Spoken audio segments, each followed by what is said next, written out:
Well, as I said in my remarks to the group earlier,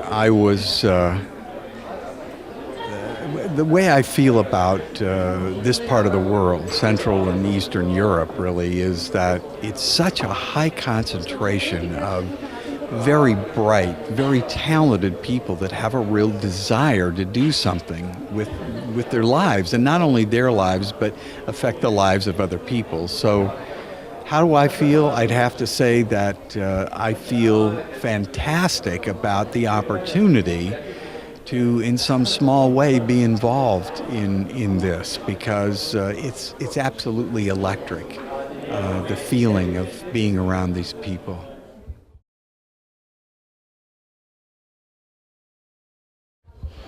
I'm leaving it with a great deal of hope and excitement about our next meeting. I just met in my small group with about 20 people, and we're going to become a team.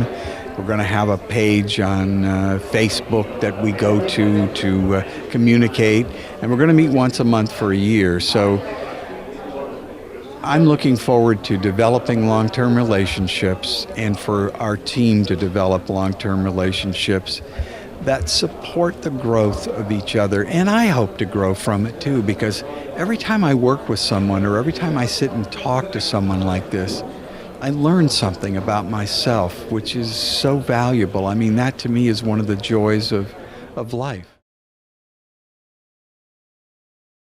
Well, earlier you asked me before we started the camera about why don't we trust each other? And I think that's a great question, but I think it's an even better question if we really think about it.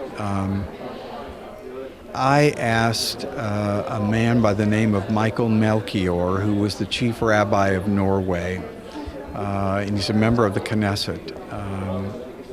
And I asked him, we were in a meeting in Prague together, and I said, Rabbi, help me understand what's going on in the Middle East right now with Israel and Palestine, because I can't understand the logic of it.